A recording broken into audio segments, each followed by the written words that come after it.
मेरा देश बदल रहा है, आगे बढ़ रहा है। हर क्षेत्र में भारत की प्रगति में महिलाओं का महत्वपूर्ण योगदान है।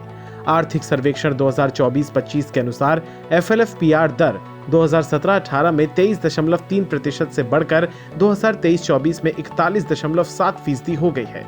खास तौर पर ग्रामीण क्षेत्रों में जहां महिलाएं आत्मनिर्भर बन रही हैं। एकल ग्राम उत्थान संसाधन केंद्र इसी दिशा में कार्य कर रहा है, जिससे उत्तर प्रदेश के लखीमपुर खीरी की महिलाएं सिलाई प्रशिक्षण लेकर अपने आजीविका चला रही हैं। इन्हीं में से एक है संगीता, जिन्होंने अपने कपड़े खुद सिलने का सपना देखा और एकल ने इसे पूरा करने में सहायता की।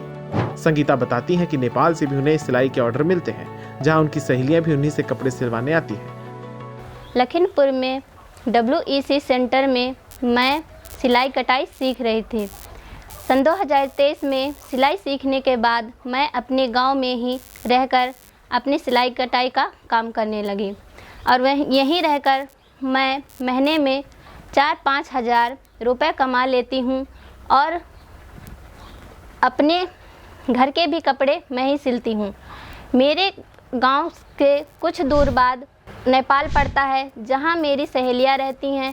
वो शादी में कपड़े पहनने के लिए बहुत प्रकार के डिज़ाइन के कपड़े मुझे सिलने के लिए देती हैं।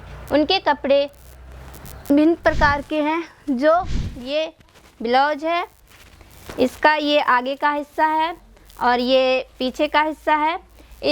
इसी प्रकार के ये उसका वो है बाजूबंद। इसी प्रकार के बहुत डिज़ाइन के जो कपड़े हैं, जो मेरी सहेलियाँ सिलने के लिए देती हैं और मैं सभी प्रकार के कपड़े सिल लेती हूँ।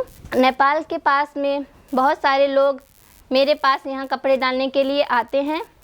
पहले मैं सिलाई कटाई नहीं सीखी थी, तो मुझे बहुत पछतावा होता था, क्योंकि अपने कपड़े जो हैं दूसरों को सिलने के लिए देना पड़ता था और जैसे ही देना पड़ता था तो उसके साथ मुझे अपने पैसे भी गंवाने पड़ते थे।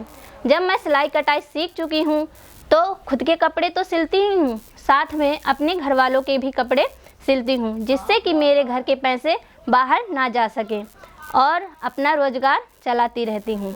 मैं एकल ग्राम उत्थान फाउंडेशन सेंटर को धन्यवाद देना चाहती हूँ, क्योंकि अगर वह नहीं खुलता, उसके द्वारा मैं सिलाई कटाई नहीं सीख पाती और सिलाई कटाई नहीं सीख पाती तो शायद मैं आज बेरोजगार ही होती। ऐसी कई महिलाएं हैं जो एकल ग्राम उत्थान प्रशिक्षण केंद्र से प्रशिक्षित होकर आत्मनिर्भर बनी हैं और अब अपनी आवश्यकताओं के लिए किसी पर निर्भर नहीं है। ये बदलाव एकल की बदौलत संभव हो पाया है। जय एकल, जय नारी शक्ति।